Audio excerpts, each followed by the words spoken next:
Bismillahirrahmanirrahim. Assalamualaikum warahmatullahi wabarakatuh. Alhamdulillah.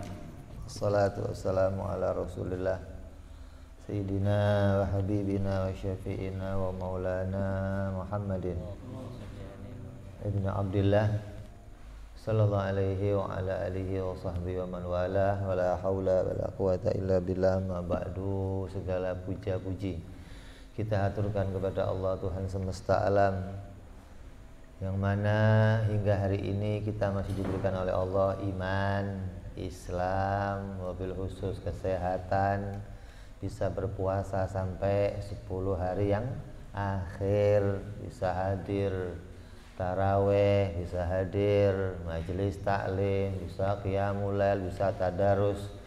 Maka kita bersyukur yang luar biasa kepada Allah Subhanahu wa ta'ala. Mudah-mudahan kenikmatan ini terus berlanjut sampai akhir Ramadan dan kita dimenangkan di bulan Ramadan. Amin ya rabbal alamin.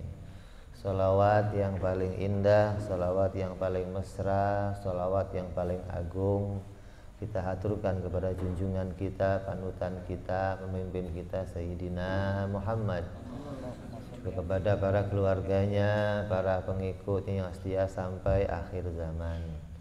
Malam ini kita tawakuf penutupan pembacaan kitab pasaran dalam bulan Ramadan.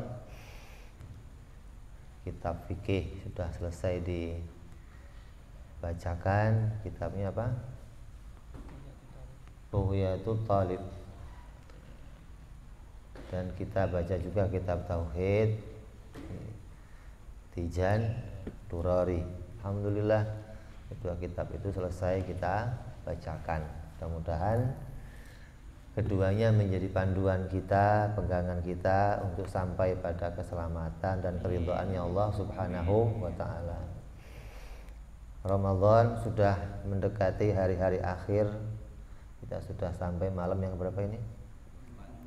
24. Maka kita menanti, berharap agar kita bisa memperoleh malam Lailatul Qadar, malam yang begitu mulia, malam yang begitu istimewa, hingga semua orang berharap mendapatkan malam tersebut. Ada kisah seorang walinya Allah, diceritakan dia mendapatkan malam Lailatul Qadar selama 20 tahun. Tidak pernah dia terputus untuk mendapatkan malam Lailatul Qadar. Maka berita itu didengar oleh banyak orang, hingga anaknya sendiri kemudian datang ke abahnya, "Bah, Mbok, ya kalau abah itu ngerti resep malam, Mbok ya saya kasih tahu kapan harinya, ya paling enggak didoain lah, Mbak, biar ini perusahaan lancar, biar keuangan rada lempeng, hidup sehat, kuat, lancar gitu loh." Kata abahnya apa? Apa? Ini ngomong apa?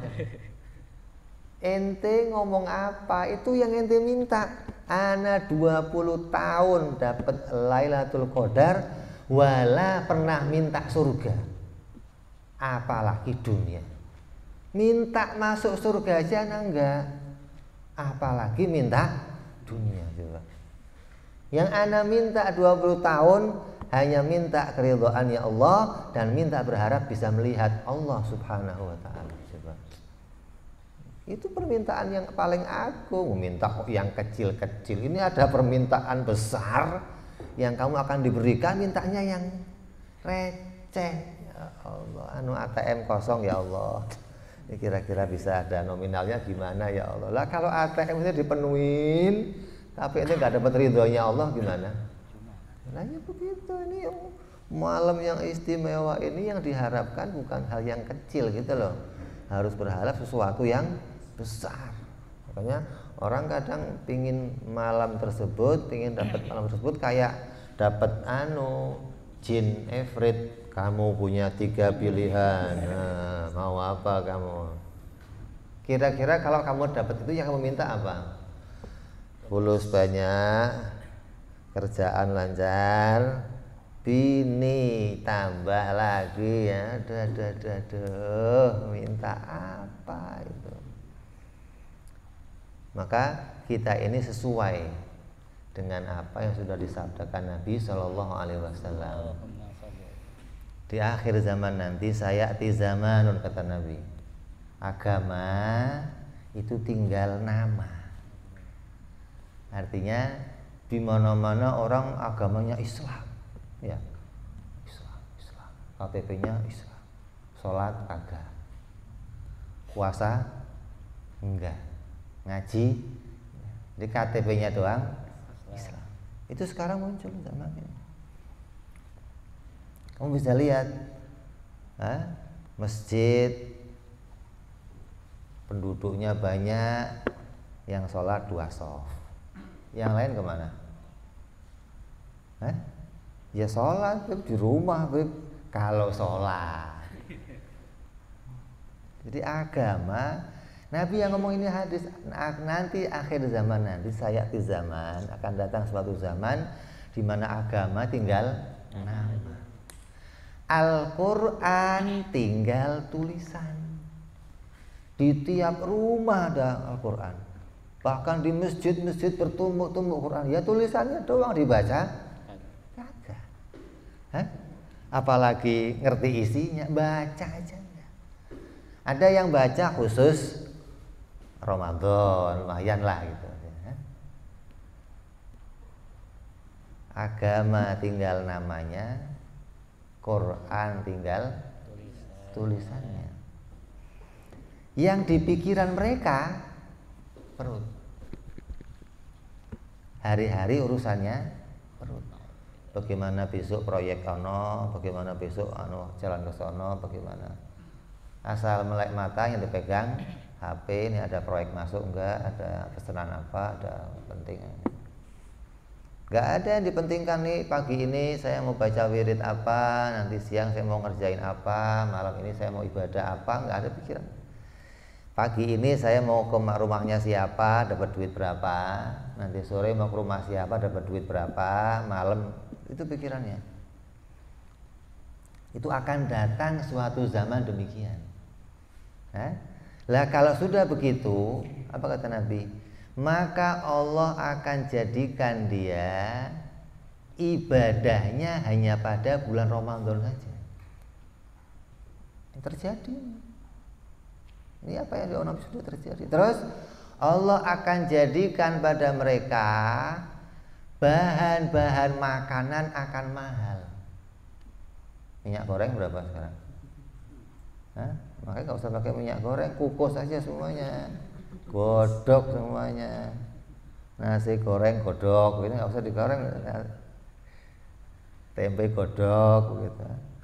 Allah akan jadikan pada masa itu hujan turun bukan pada musimnya. Yang waktunya musim hujan, Allah tahan hujan. Yang musimnya nggak hujan, Allah turunkan. Ini kekacauan ini akan terjadi. Dan kita mengalami sekarang ini. Kamu alami agama tinggal nama, Quran tinggal tulisan. Orang hidup hanya ngurusin perut. Yang di pikirannya nggak ada lain, nggak ada keridhaannya Allah. Terus ibadahnya hanya tampil di bulan Ramadan. Dan nyata Allah jadikan bahan apa? Pokok makanan mahal semua. Allah jadikan hujan turun nggak tentu, ini musim hujan kering. Kan orang dulu kalau hujan bulannya apa? Ber ya. Sekarang ber nggak hujan-hujan, ini kok ini malah yang Mei hujan aja, ini bagaimana sih? Ini sudah sabda Nabi gitu loh. Sudah ada berita Nabi yang demikian. Maka kamu jangan mungkiri yang demikian lah.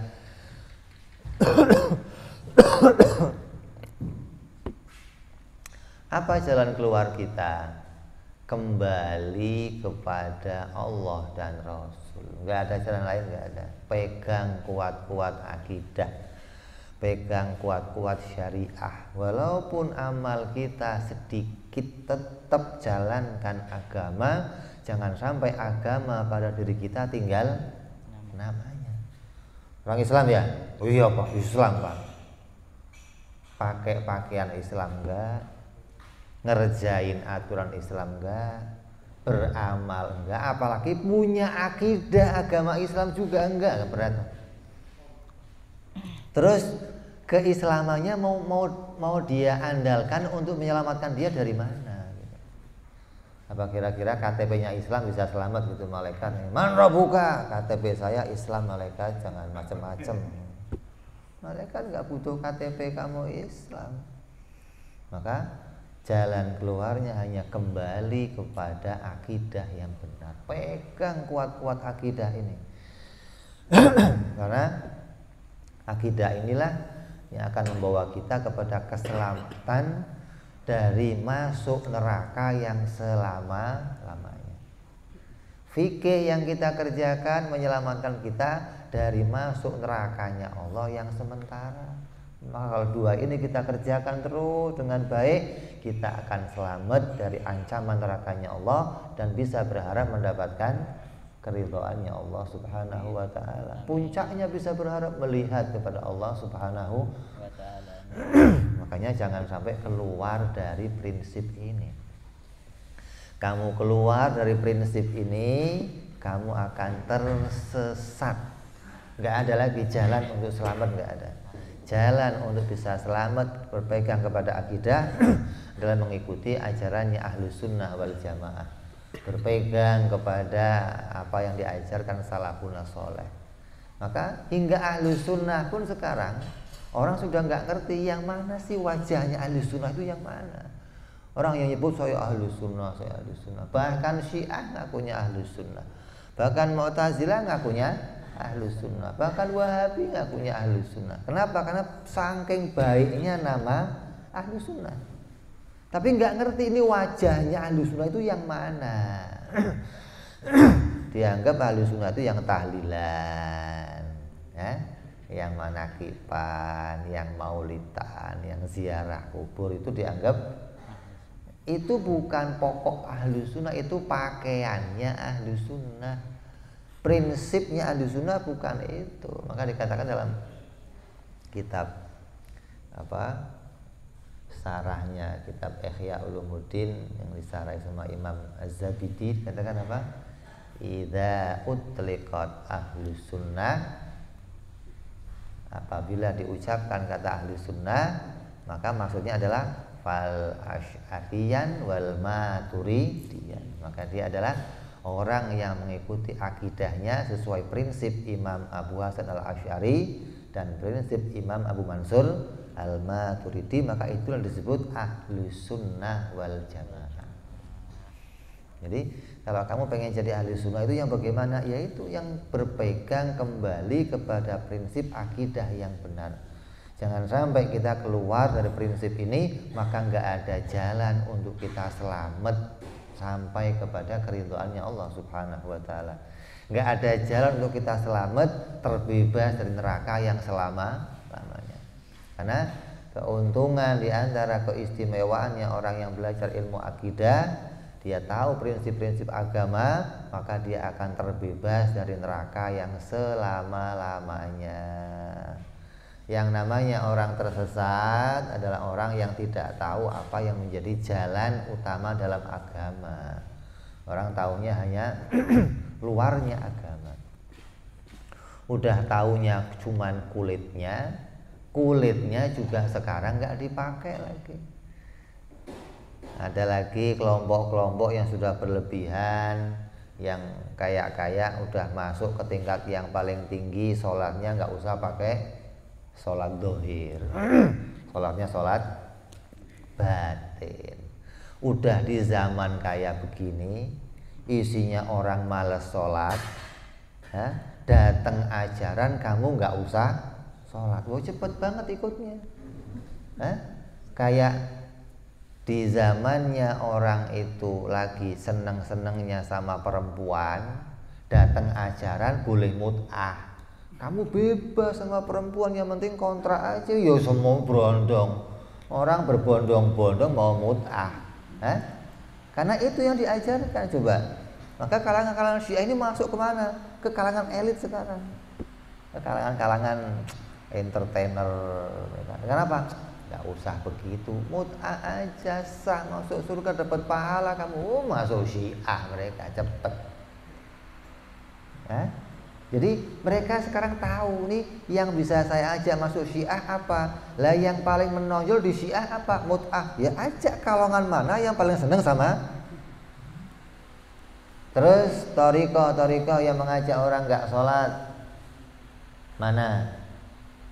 Wah ini masuknya kemana? Ya kelompok-kelompok tadi yang manunggaling Gusti ya, yang udah di upgrade jadi apa? Akidah-akidah yang ngerusak. Maksudnya kemana? Ya orang-orang yang nggak seneng sholat tadi diajak ngapain sholat?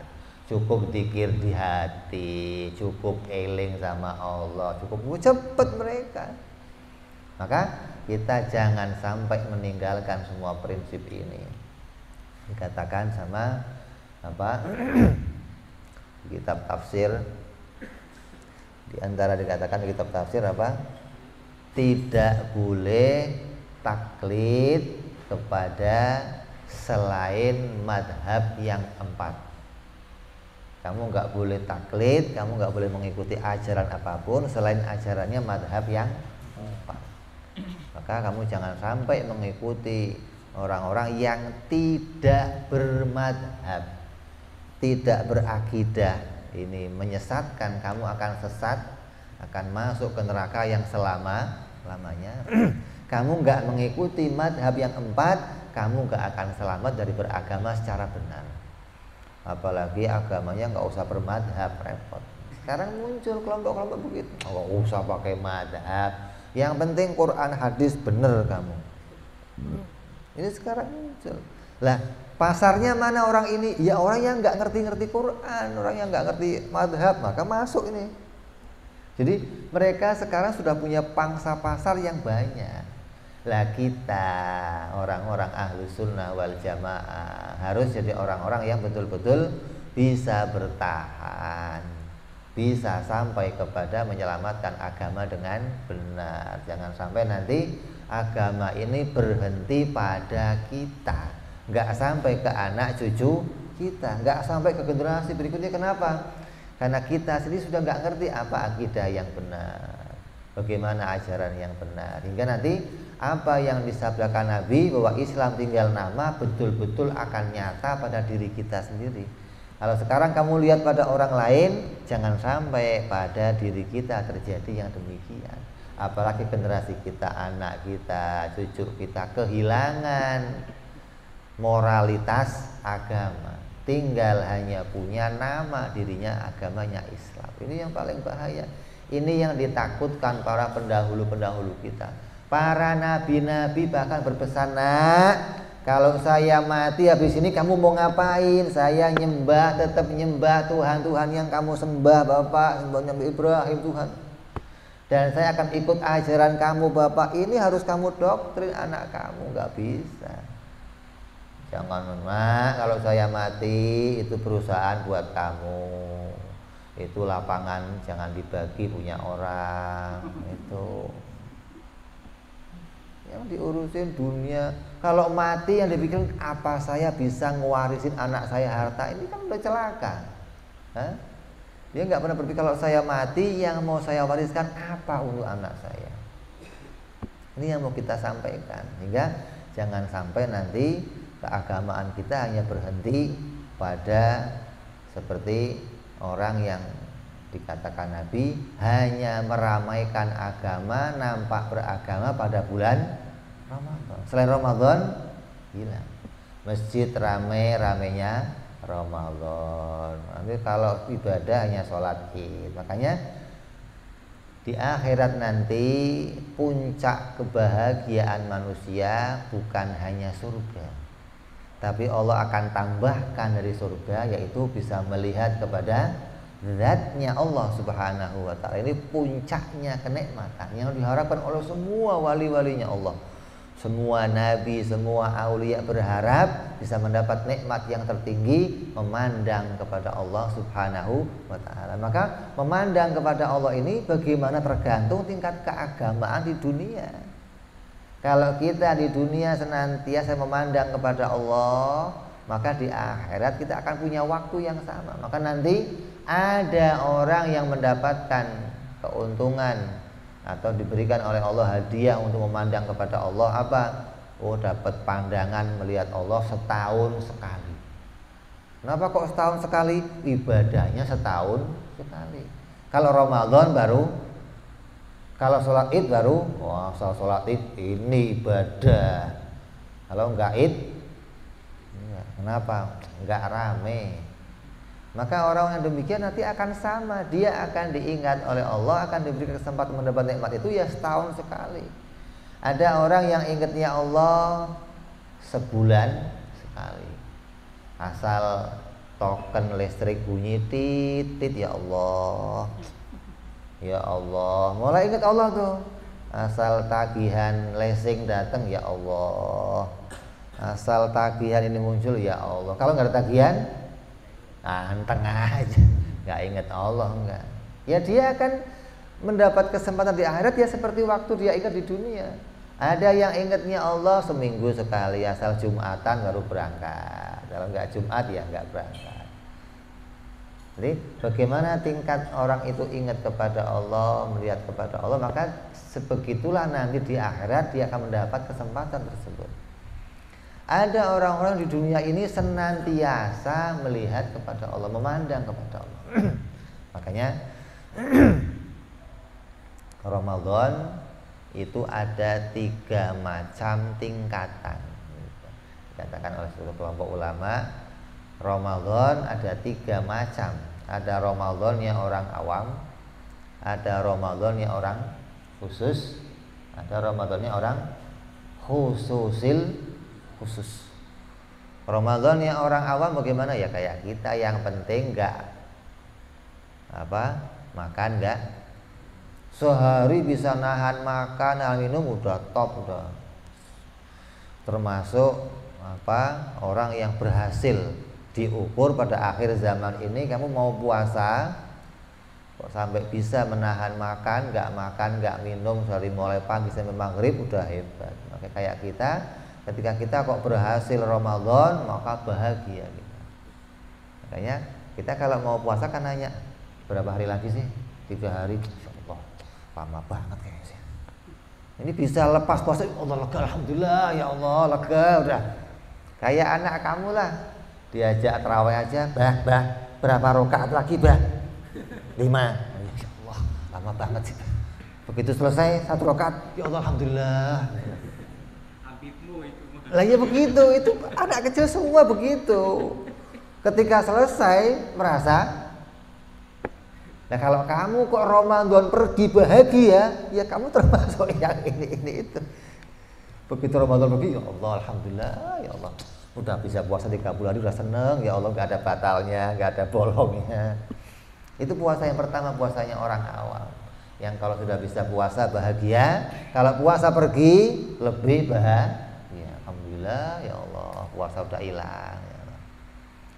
Ada yang model kedua lagi, puasanya orang khusus, yang dia puasa nggak hanya nahan lapar dan minum, dia juga nahan pada kemaksiatan. Selain perutnya menahan, lehernya, mulutnya menahan minum, seluruh tubuhnya menahan berbuat maksiat. Matanya nggak mau maksiat, telinganya nggak mau maksiat, tangannya nggak mau maksiat, kakinya nggak mau maksiat. Maka ketika dia kok merasa nggak bisa menahan itu, dia merasa gagal dalam puasanya. Begitu dia kok maksiat, ya Allah gagal dia.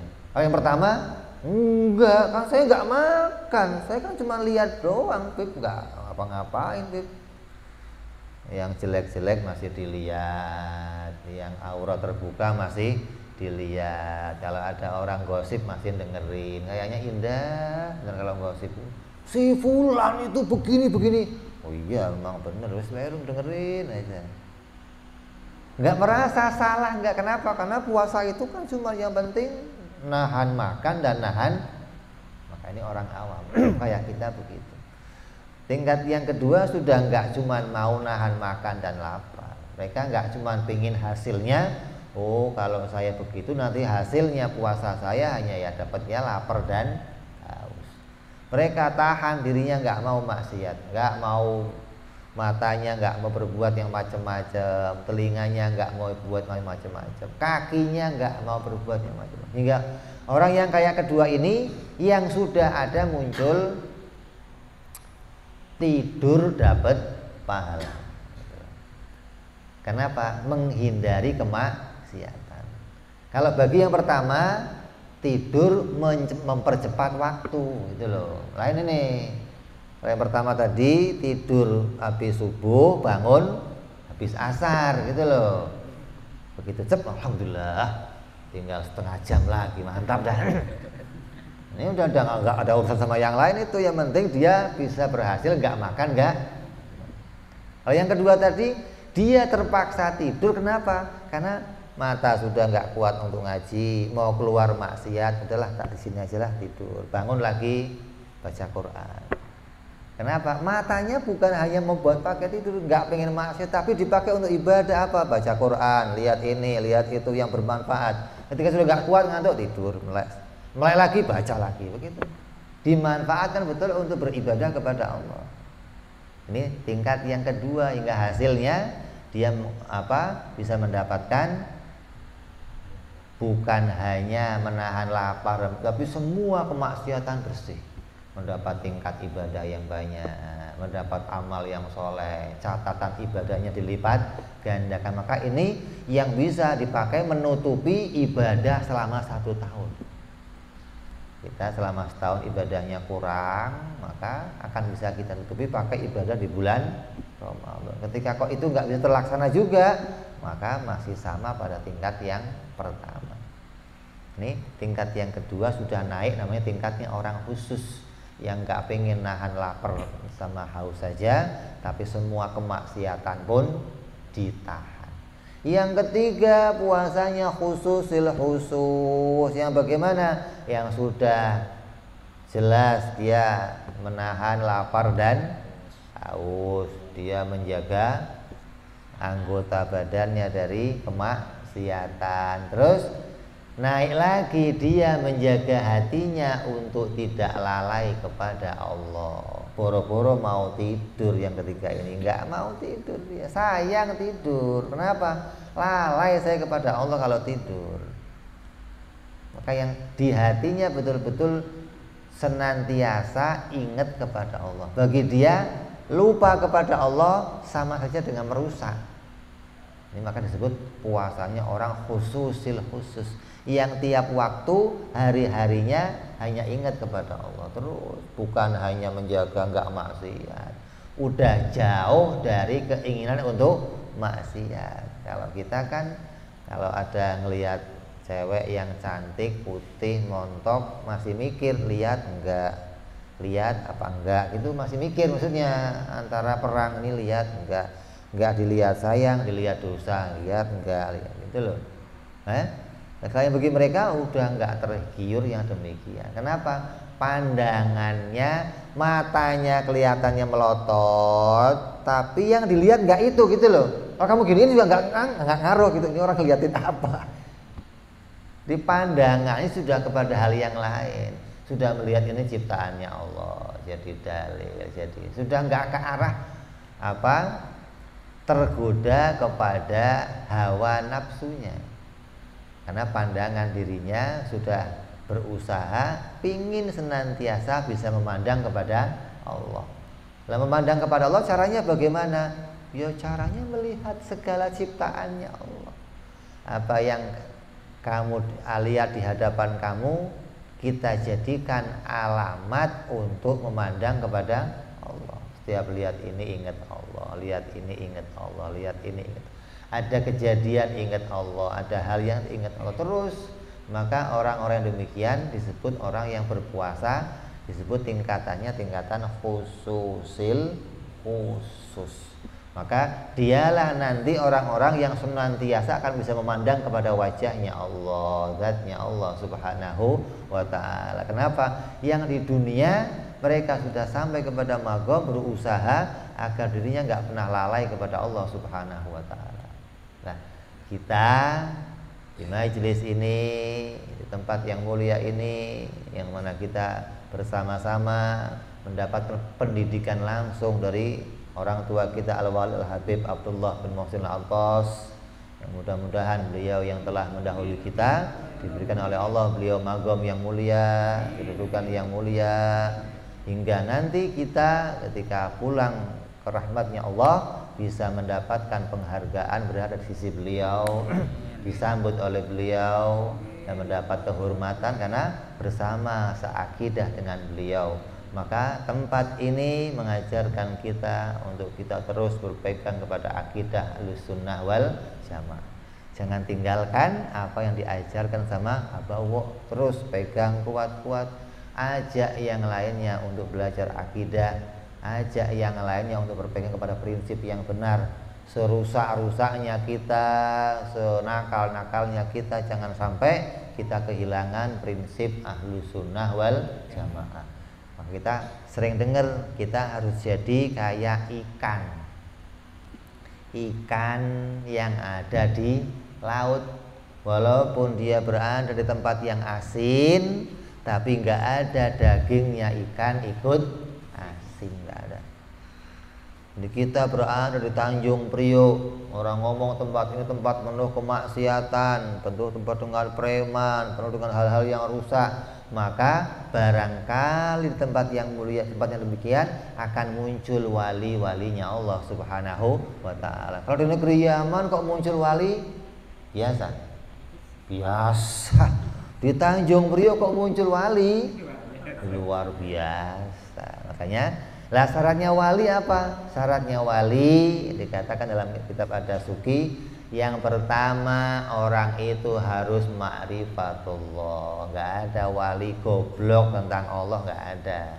Nggak ada wali nggak kenal Allah, nggak ada. Lah caranya wali kenal Allah bagaimana? Ya ada dua cara. Ada yang Allah mengajak dia langsung kenal Allah, ada yang dia berjalan untuk kenal kepada Allah. Ya kemarin kita ceritakan, ada orang yang tahu rumah kamu, caranya kamu jemput, kamu ajak ke rumah kamu. Yang kedua, kamu kasih kartu nama untuk sampai ke rumah kamu. Ke wali ada dua cara. Ada wali-wali yang sampai kepada keadaan dia langsung mengenal kepada Allah. Ada yang dia punya jalan merintis kayak kita, tapi waktunya ya lama. Ya walaupun lama, kita punya jalan untuk mengenal kepada Allah Subhanahu wa ta'ala. Syaratnya adalah ma'rifatullah. Maka di tempat ini kita mengajarkan hal tersebut. Walaupun kamu nggak harus jadi wali di sini, enggak. Ini mengajarkan pondasi kamu. Dari sini kamu lepas, bisa belajar kepada guru-guru fikih yang lainnya, paham tentang fikih, belajar ilmu tasawuf, meningkatkan bagaimana jalannya kamu mendekat kepada Allah Subhanahu wa ta'ala. Jadi jangan hanya dianggap modal tauhid nanti akan sampai kepada Allah, enggak. Ini pondasi, ini dasar, di mana dengan dasar ini kamu bisa membangun keagamaan kamu sampai kepada puncaknya. Kamu enggak akan mungkin sampai kepada puncak kalau kamu enggak lewat pondasi ini. Makanya susah. Sekarang ini orang jadi wali-walinya Allah susah. Kenapa? Karena pelajaran pondasinya sudah ditinggalkan.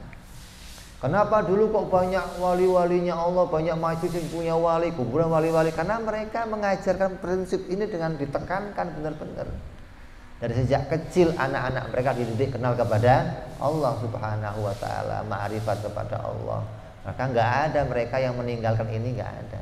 Jadi syaratnya mau jadi walinya Allah, ya kamu harus ma'rifat kepada Allah Subhanahu wa ta'ala. Terus ma'rifat kepada agama, kenal syariah, kenal mana yang haram, mana yang wajib, mana yang sunnah, mana yang makruh, mana yang mubah, mana sah, mana batal, dia tahu.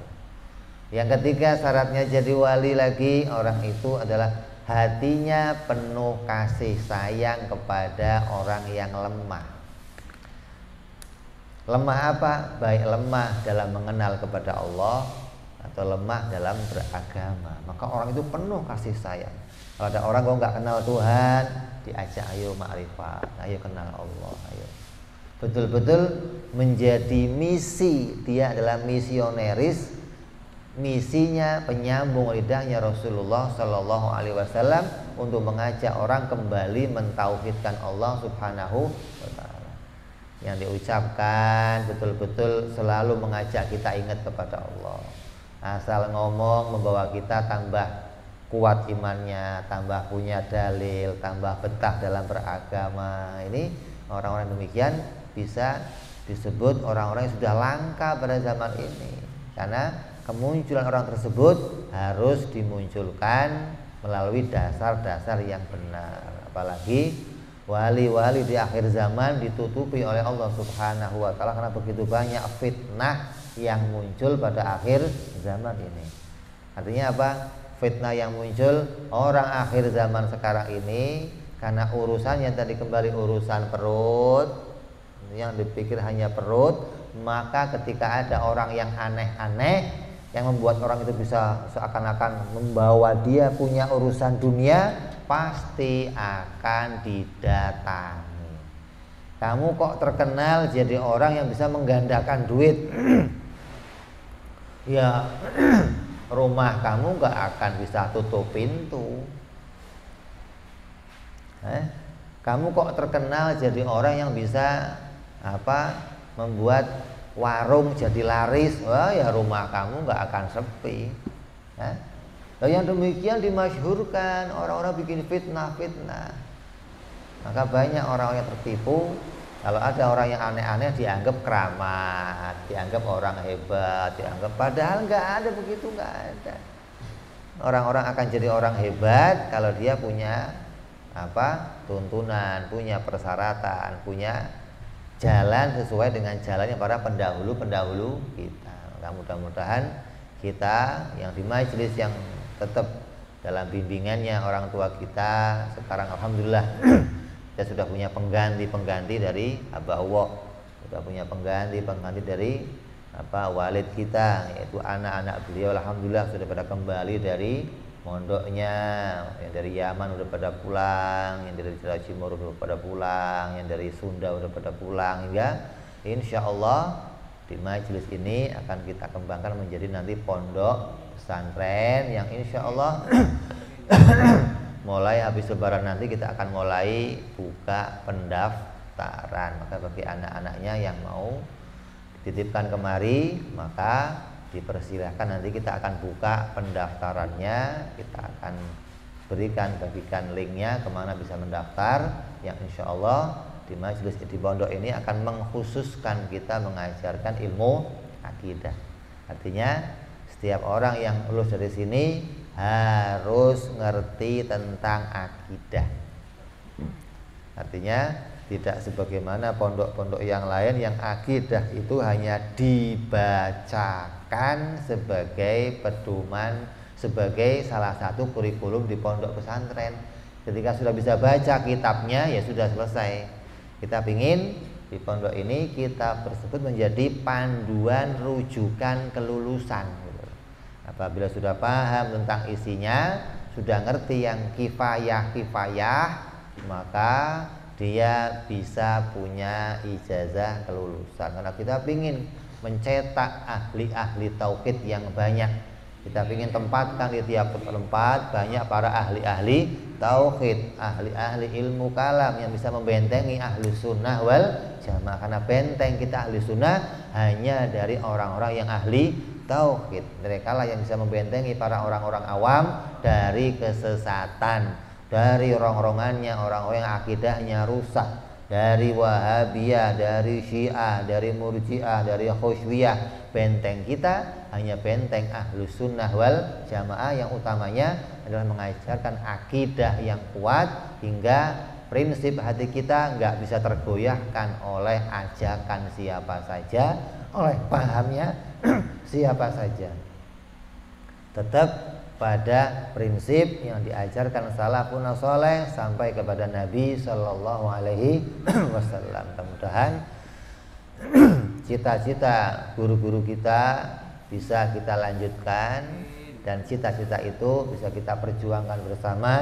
Walaupun tertatih-tatih, mari kita berjuang bersama agar apa yang dicita-citakan bisa kita raih, dan kita bisa punya andil yang kecil. Walaupun andil kita hanya bisa yang harta ya pakainya harta, yang pikiran ya pakainya pikiran, yang tenaga ya pakai tenaga, agar bisa menyumbangkan sedikit untuk syiarnya agama Islam. Kita punya andil berjuang, memperjuangkan perjuangannya Rasulullah Sallallahu Alaihi Wasallam, yang mudah-mudahan dengan jalan itu kita berada pada keridhaannya Rasulullah Sallallahu Alaihi Wasallam, keridhaannya Allah Subhanahu wa Ta'ala, bisa mendapat kekhususan apa? Mendapat kenikmatan berjumpa dengan Allah Subhanahu wa Ta'ala. Ini harapan yang puncak.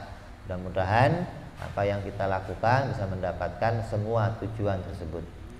Dan juga hari ini malam penutupan kita, saya pribadi minta maaf yang seluas-luasnya apabila dalam setahun dalam mengajarkan di sini, membacakan kitab, menyampaikan takbir, menyampaikan keterangan, ada kalimat yang menyinggung, kalimat yang kurang baik, kalimat yang kurang sopan. Mohon dibukakan pintu maaf yang seluas-luasnya, karena terkadang kita menyampaikan terbawa kepada emosi, kadang terbawa kepada sampai memberikan takbir-takbir atau kalimat-kalimat yang mungkin tidak menyenangkan, yang mungkin, tapi tujuannya bukan untuk menyinggung siapa-siapa, tujuannya hanya mempermudah, membuat sebuah penggambar, karena akal butuh penggambaran, maka kita berikan gambaran yang termudah. Maka apabila dalam penggambaran tersebut kok kurang baik, menyinggung atau kurang bijaksana, mohon dibukakan pintu maaf yang seluas-luasnya. Dan juga kita semua berharap insya Allah nanti setelah Ramadan kita akan kembali buka majelis kita akan buka pondok kita, yang insya Allah akan berjalan sesuai dengan apa yang kita rencanakan, yang darinya majelis taklim berkembang kepada pondok pesantren insya Allah. Mudah-mudahan ini semua mendapat dukungan dari ikhwan-ikhwan muslimin semuanya yang bisa membantu kita untuk memperjuangkan apa yang jadi tujuan besar kita, membangun syiarnya agama Islam di tanah Marunda, khususnya di tanah inilah kita akan berkembang menjadi sebuah nanti Islamic Center. Bahkan kita ingin jadi senternya tauhid di Jakarta Utara insya Allah. Mudah-mudahan ini semua berada pada keridhaannya Allah dan ditulis dalam takdirnya Allah, yang ini semua insya Allah akan sampai kepada apa yang menjadi cita-cita kita bersama. Insya Allah kita akan nanti ziarah ke makamnya Abah, sekalian kita penutupan. Maka setelah itu kita akan nanti ada ramah tamah insya Allah. Habib mau ngisi sedikit, barangkali ada sepatah dua patah. Kalau nggak ada kita tutup, nanti kita bersama-sama kita tahlil ke makamnya Abah ya. Ini saja, banyak kurangnya dari saya, mohon dimaafkan. Hadanallahu wa iyyakum ajma'in wa ila hadratin nabi. Al-Fatihah. A'udzu billahi minasyaitonir rajim. Bismillahirrahmanirrahim. Alhamdulillahirabbil alamin arrahmanir rahim maliki yaumiddin iyyaka na'budu wa iyyaka nasta'in ihdinas siratal mustaqim siratal ladzina an'amta 'alaihim ghairil maghdubi 'alaihim waladdallin amin. Ya rabbana i'tarafna bi anana qatarafna wa anana asrafna 'ala ladha ashrafna fatub alaina tauba taghsil kulli hauba wastur lana aurati wa amin rawati li walidina rabbi wa mauludina wal ali wal ihwani wa sairil hilani wa kulli dhi mahabbah ajiratin aw suhbah المسلمين أجمع من ربي اسمع فضلا وجودا منان في سبيل منا بالمصطفى رسولنا بكل سولي صلى ربي عليه أدى الحب وآله وصحبه عدد تعصي صحبي والحمد لله في البدء والثناء سبحان ربك رب العزة عما يصفون سلام على المرسلين والحمد لله رب العالمين. Assalamualaikum warahmatullahi wabarakatuh.